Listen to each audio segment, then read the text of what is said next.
가격이 움직이는 진짜 이유를 파헤쳐보는 주가 왜 이래 시간입니다. 오늘은 백훈종 스매시파이 대표 모셨습니다. 어서 오세요. 안녕하세요. 예, 최근 비트코인이 꾸준한 상승세를 보이고 있더라고요. 많은 분들이 그래서 기대감이 더욱더 커진 것 같은데 그 배경은 뭔가요? 비트코인 가격을 가장 많이 끌어올리는 요즘 주체가 이 기업들입니다. 미국에 상장해 있는 상장사들이 왜 그런지 모르겠지만 언젠가부터 비트코인을 굉장히 적극적으로 매수를 하고 있는데 돈이 어디서 났냐? 이제 이게 자본 조달을 통해서 신규 자본 조달을 통해서 그 비트코인을 사고 있거든요. 그래서 사실상 빚을 내서 비트코인을 사는 이런 트레저리 기업들이라고 하는 비트코인 트레저리 기업이라고 합니다. 예. 이런 기업들이 우후죽순으로 매일매일 생겨나고 있습니다. 네. 이게 비트코인 가격을 일단은 가장 많이 밀어올린 그런 촉매제였다 이렇게 보고 있습니다. 네.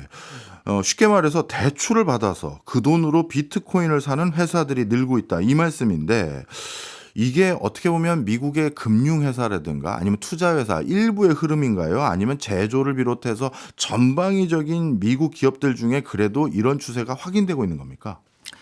전방위적인 추세에서 확인되고 있는 건데 이 기본적으로 어떤 기업들이 이걸 하냐면요. 예. 원래 자기 업이 있어요. 그리고 상장사기 때문에 나름 괜찮은 규모의 회사들입니다. 예. 하지만 주가가 올라가지 않았던 회사들이 주로 이 전략을 씁니다. 주주 환원이라고 하는 차원에서 이 CEO들이 고민이 깊겠죠. 예. 어떻게든 우리가 확장을 이뤄내서 주가를 상승해서 주주들에게 보답을 해야 되는데 어렵다. 그러면 이제 그 CEO의 밑에 있는 CFO는 이런 선택을 할 수가 있습니다. 우리가 지금 이 잉여금이 이렇게 있는데 이걸 가지고 다음 분기에는 이런 걸 해봅시다. 전략적으로 투자를 해봅시다. 이럴 수가 있죠.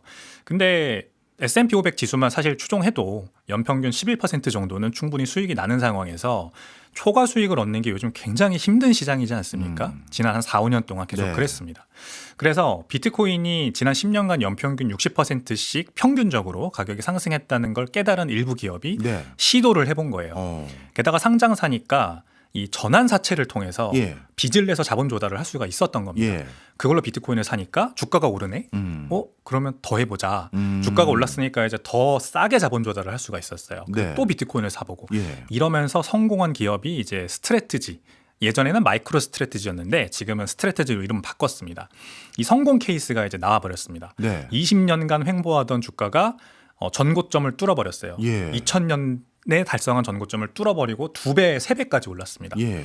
그래서 이걸 모방하는 기업들이 지금 막 나오고 있고 그게 전방위적으로 확산되고 있다. 네. 이렇게 보시면 됩니다. 일견 주주 친화적인 정책의 일환으로 비트코인을 사서 주가의 상승 여력을 만들어서 그걸 반영하는 방법이다. 좋아는 보이는데 근데 이게 뜻대로 안 될 수가 있잖아요. 예를 들어서 비트코인 가격이 폭락한다든가 이렇게 되면 방금 말씀 주셨던 그 시나리오대로 흘러가는 게 아니라 오히려 회사에 큰 위해가 되는 거 아닙니까? 맞습니다. 최악의 경우에는 비트코인을 팔아야 되는 상황으로 가겠죠. 네. 그래서 이 구조를 쉽게 설명해 드리면 주주들 입장에서 내가 투자하고 있는 회사에 비트코인 보유 가치가 있을 것이고 네. 그다음에 이 회사의 시가총액이 있을 겁니다. 이 두 개를 비교해서 만약에 회사의 시가총액이 이 비트코인 보유 가치보다 크다면 예. 그러면 주가가 잠깐 이렇게 왔다 갔다 하고 비트코인 가격이 떨어져도 용납해 줄 수가 있죠. 예. 근데 만약에 회사의 시가총액이 떨어져서 비트코인 보유 가치보다도 낮아지면 예. 이 전략은 이제 쓸모없다는 게 사실상 반증되는 거지 않습니까? 예. 그래서 그때는 비트코인을 팔고 주식을 더 사든지 해라라고 아마 압박이 들어올 겁니다. 이런 상황까지 가게 되면 분명히 마진콜, 연쇄도산 이런 사태가 발생할 수는 있습니다만 네. 아직까지는 그런 일이 발생하지 않고 있는 게 왜 그러냐면 이 스트래티지라는 기업이 전환사채 만기를 4년 정도로 보통 아주 길게 발행을 합니다. 네. 그럼 만기가 4년이라는 거는 그 4년 안에만 비트코인 가격이 떨어지지만 않으면 되는 예. 거죠. 근데 비트코인에는 4년 주기 사이클이라는 게 있어요. 네, 반감기 이런 거랑 관계가 된 건가요? 맞습니다. 예. 반감기가 지나고 1년, 2년 뒤에는 항상 가격이 전고점을 뚫고 올라갔다는 그런 패턴이 있습니다. 네. 그것 때문에 안정적으로 아직까지는 잘 유지를 하고 있죠. 다른 기업들도 이렇게 만기가 좀 길게 전환사채를 발행해서 그 말씀하시는 도산 리스크를 해칭하고 있는 중입니다. 네. 어찌 보면 그동안 시계열적으로 비트코인 시세의 흐름이 확인된 경로들이 있다 보니 거기에 부합하는 형태로 자금을 조달하고 그 과정에서 안정적으로 운영되고 있는 실적이 있기 때문에 다른 기업들까지도 이런 투자 방식, 주주 친화적인 정책이 지금 확산되고 있는 모양이군요. 혹시나 우리나라 기업들 중에서도 이런 시도에 관심이 있는 회사들이 지금 있나요? 있습니다. 오, 그래요? 네. 우리나라 상장사 중에 지금 3군데가 비트코인을 매수하고 있고 예. 뭐 가장 많이 알려진 곳은 비트맥스라는 네. 기업이 있습니다. 상장사 중에 비트코인을 가장 많이 가지고 있는 지금 곳이고 230개 정도 가지고 있을 겁니다. 야, 그럼 얼마요? 이제는 와. 그렇죠. 한 개당 1억 6천만 원이니까. 그러니까요. 그래, 이 기업이 갑자기 왜 이렇게 했냐는 아직까지는 좀 많이 알려진 바가 없습니다. 예. 네, 회장님이 갑자기 비트코인에 관심이 생기셨다 이런 풍문만 들리고요.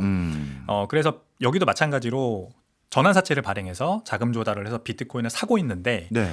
이 우리나라는 아직 법적으로 법인의 비트코인 직접 투자가 안 됩니다. 네. 그래서 약간의 이 우회 방법을 써가지고 하고 있는 게 조금 문제가 될 것 같다. 이런 지금 걱정거리도 있습니다. 아, 그렇군요. 예, 그리고 우리나라도 이제 법제화가 진행 중이지 않습니까? 예. 그렇게 되면은 이제 많은 기업들이 비트코인을 사기 위해 예. 나서지 않을까. 왜냐하면 우리나라도 PBR 1 이하의 저평가된 상장사들이 굉장히 너무 많죠. 많아요. 예. 이 전략을 답습하고 싶은데 아직 못하는 상황이지 않을까 싶습니다. 아, 그렇군요. 그렇다면 우리나라도 그런 시도를 초창기지만 하려고 하는 또는 하고 있는 회사들이 있다는 건 우리나라, 미국 말고도 다른 제3세계 국가들도 비트코인을 통해서 주가를 견인하려는 회사들이 꽤 있겠는데요? 맞습니다. 오. 지금 유럽에도 프랑스 상장사 중에 블록체인 그룹이라는 곳이 비트코인을 그런 식으로 적극 매수하고 있고 네. 옆 나라 일본에도 메타플래닛이라는 원래 호텔 개발하던 이 부동산 투자 회사가 있었는데 네. 이 회사도 모든 호텔들을 도쿄에 있는 호텔들을 하나 남기고 다 정리하고 예. 그걸로 먼저 비트코인을 샀고 예. 그 후로 계속 이제 전환사채 발행을 해서 비트코인을 샀더니 예. 주가가 또 1년 만에 40배가 올라 버렸습니다. 이야. 메타플래닛이라고 하는 대규모 성공 케이스가 또 일본에서 나왔죠. 예. 그래서 우리나라로도 이런 물결이 지금 넘어오고 있다 이렇게 보시면 되겠습니다. 그렇군요. 지금까지 말씀해 주신 설명 중에 앞으로 그렇다면 비트코인도 계속 조금씩 발행이 더 되고 있지 않습니까? 그런데 그 공급량은 이제 예전보다는 많이 줄어든다고 들었습니다. 그럼 이런 공급량이 줄어들긴 하지만 조금씩 더 공급되고 있는 이 상황은 지금 말씀 주셨던 비즈니스 모델 그리고 또 앞으로 비트코인에 투자하려는 사람들 입장에선 그 공급량 앞으로 남아있는 그건 어떻게 바라보면 될까요? 뭐 이해하기 쉽게 산술적으로 설명드리면 전 세계에 있는 상장사 중에 지금 대략 0.1%만 이 비트코인 트레저리 전략을 쓰고 있다 이렇게 계산이 나와요. 네. 0.1%가 비트코인을 열심히 사서 비트코인 가격을 12만 2천 불 네. 전고점까지 만들었단 말입니다.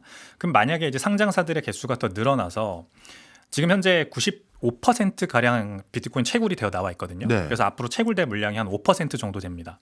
이제 나머지 99.9%의 상장사들이 5%의 신규 공급량을 가지고 경쟁을 해야 되는 상황이 발생한다면 완전히 이제 상황이 역전돼 버리겠죠. 아, 그렇네요. 다시 말씀드리자면 0.1%가 12만 2천 불을 만들었으니 예. 99%가 나머지 5%를 가지고 경쟁을 한다면 어떻게 되겠는가? 요걸 생각해 보면 될 것 같아요. 엄청난 아마 공급 스퀴즈, 예. 공급 부족 현상이 발생하지 않을까 생각합니다.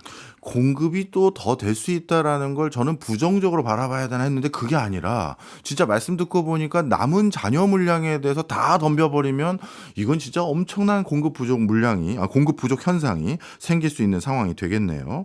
그렇다면 이런 전체적인 맥락을 다 말씀해 주신 걸 종합해 보면 비트코인 더 가격이 올라갈 것 같은데요? 그렇게 봐도 되나요? 시기와 시점의 문제이지 비트코인을 지금 거래하는 가장 큰 그 통화가 바로 달러거든요. 네. 근데 달러의 이 수량은 계속해서 늘어날 수밖에 없는 구조에 빠져 있잖아요. 네. 미국 국가 부채가 37조 달러, 이제 41조 달러까지 올라갈 거고 거기서 더 가파르게 올라갈 거기 때문에 결국 누가 저한테 비트코인 가격은 왜 오르냐 이렇게 물어본다면 가장 간단한 한 몇 초짜리 답변을 하자면 돈이 계속 풀리기 때문에 네. 비트코인은 이론적으로 계속 오를 수밖에 없다. 네. 이렇게 말씀드릴 것 같습니다. 네.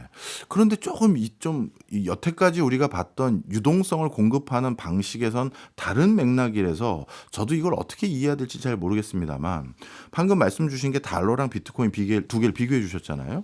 달러 같은 경우는 더 발행을 많이 할 수밖에 없는 구조고 미국도 미국 국가 채무가 점점 늘어날 수밖에 없는 게 지금 미국 재무부의 전망이니까 가치가 희석될 수 있을 것 같아요. 근데 비트코인을 주장하시는 분들은 발행량이 한정돼 있다. 이걸 가지고 자꾸 얘기하시는데 지금 전 세계적으로는 비트코인을 하나를 쪼개지 않습니까? 그럼 쪼개는 게 0.01개로 쪼갤 수도 있지만 0.001개로 더 쪼갤 수도 있고 그렇잖아요. 그럼 이거는 분화해서 발행량을 늘리는 효과를 우리가 기대할 수도 있잖아요. 그렇죠. 그러면 그게 달러랑 뭐가 다를까 사는 생각도 들거든요. 뭐 일단 달러와 가장 큰 다른 점은 예측 가능성이 있다는 점인 것 같아요. 이게 수학 공식에 따라서 명확하게 네, 네. 50년 뒤, 100년 뒤를 비트코인의 공급량을 예측할 수 있다 보니까 예. 확실한 신뢰가 생기는 것 같습니다. 네. 하지만 달러는 얼마나 늘어날지에 대한 예측치가 사람마다 다 다르고 너무 예측하기가 힘들죠. 네. 그 연준 의장의 입을 바라보고 우리가 모두 그걸 그래서 기대하고 예측하고 그러는 거 아니겠습니까? 네, 네. 그런 부분이 바로 이제 불신의 자산 그리고 신뢰의 자산 이 두 가지의 클래스로 나누고 모네터리 프리미엄이라고 하죠. 네. 그 프리미엄이 계속 비트코인으로 들어오게 만드는 그런 효과가 있는 것 같아요. 네. 뭐 비트코인 자산이 이제 무시할 수 없는 수준까지 되다 보니까 많은 분들이 뭐 이런저런 여러 판단을 하고 계십니다. 그럼에도 불구하고 또 한 가지 이제 가상자산 시장에 대해서 우려하시는 분들은 이 거래소이에요. 우리가 결국 거래소를 통해서 유통하고 또 뭐 매입하고 매도하는데 만약에 거래소가 문 닫으면 이거 비트코인 가치는 어떻게 되며 내가 투자한 금액은 또 어떻게 되는 건지 여기에 대해서도 의구심이 많거든요. 답변 좀 해주세요. 그렇죠. 우리가 가장 비트코인을 쉽게 접하고 거래할 수 있는 곳은 거래소이기 때문에 예. 이 거래소가 항상 망할 수 있다는 불안감 그리고 거래소를 규제하거나 만약에 국가에서 뭐 못하게 한다거나 이러면 어떨까라는 그런 불안감이 있죠. 그래서 항상 비트코인 투자자들의 최종 골은 셀프 커스터디 즉 이제 비트코인의 개인 지갑 거기에다가 넣어놓고 다른 사람들과 P2P로 거래하는 하나의 순환 경제를 만드는 것으로 가야 됩니다. 네. 그게 최종 도착지예요.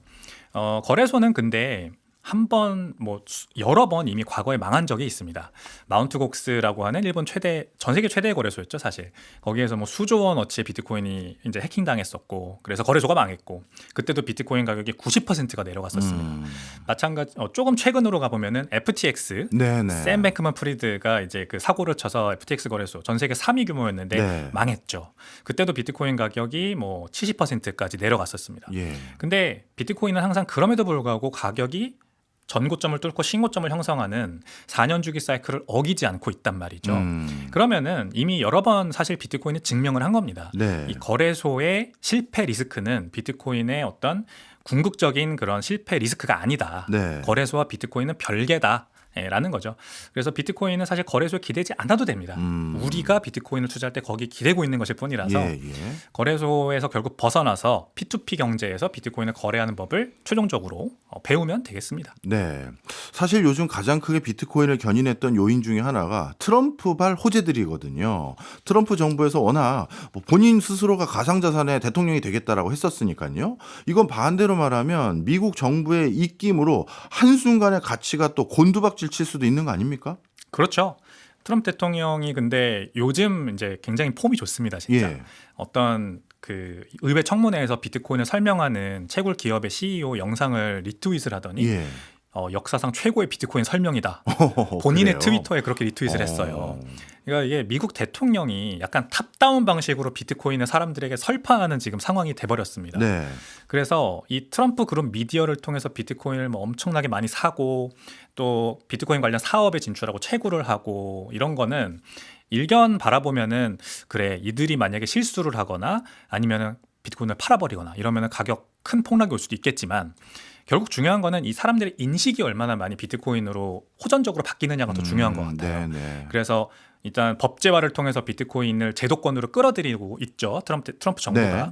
그리고 트럼프 본인이 나서서 비트코인을 저렇게 이 영어 표현으로 스킨 인 더 게임이라고 합니다. 직접 내 발을 담근다. 네. 그렇게 하고 있다는 모습이 일단은 좋아 보여요. 예. 물론 가격이 그렇게 됐을 때 나중에 비트코인을 팔았을 때 떨어질 수는 있겠습니다만 예. 저 같은 비트코이너들 입장에서는 사실 그러면 가격이 싸졌으니까 더 감사합니다 하고 살 수 예. 있는 상황이 또 되기 때문에 불안한 거는 전혀 없습니다. 예. 저도 뭐 사실 대통령이 뭐 새로운 시장을 만든다라고만 한다면 저도 뭐 그냥 나쁘게 볼 건 아닌데 자기 취임식 전에 자기 코인 막 발행하고 이런 걸 보면 이게 참 어디까지 신뢰해야 되는지 저도 걱정도 꽤 많이 있는데요. 그런데 최근 들어서는 알트코인도 상승세가 엄청나더라고요. 이건 또 어떻게 봐야 될까요? 뭐 요즘 이제 나스닥과 S&P 500이 계속 앞서거니 뒤서거니 신고가를 형성하고 있지 않습니까? 네. 참 희한합니다. 이게 거시경제의 어떤 불확실성이나 무역 관세에 관한 불확실성은 별로 거친 게 없고 예. 기준금리도 계속 4% 이상에서 높게 유지되고 있는데 그냥 사람들의 심리가 이제 어느 정도 적응을 하고 연말을 기대하는 그런 훈훈한 분위기로 전환되고 있는 것 예. 같습니다. 그래서 알트코인들이 그동안 너무 가격이 못 간 것들이 많아요. 예.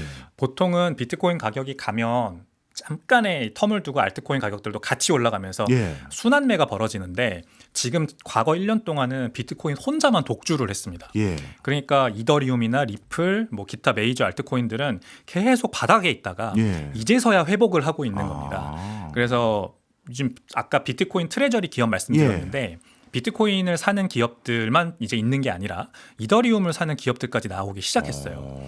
그래서 전형적인 순환매 장의 모습이 보여지고 있고요. 예. 뭐 이제 계속해서 증시가 이렇게 만약에 불붙고 신고점을 간다면 일부 알트코인들에 들어오는 자금도 막을 수는 없을 거고 이 흐름이 이어질 거라고 생각은 합니다. 네. 지금까지 우리 대표님께서 설명해 주신 내용으로 최근 전개되고 있는 새로운 가상자산의 흐름들 어떻게 읽으면 될 건지 이제 이해를 했는데요. 그런 과정에서 이제 앞으로 제일 중요한 요소는 최근 이제 미국 하원이 가상자산 관련한 법안 통과시킨 그 내용들과 관련된 게 많을 것 같아요. 일단 어떤 내용들이 있었는지 설명 좀 해주세요. 네, 3대 가상자산 법안이라고 해서요. 네. 첫 번째 지니어스 액트, 스테이블 코인을 법제화하는 법안입니다. 네. 그리고 두 번째 클래리티 법안이라고 해서 이 가상자산이 증권성이냐 비증권성이냐 요걸 기준을 정하는 법안이 되겠고요.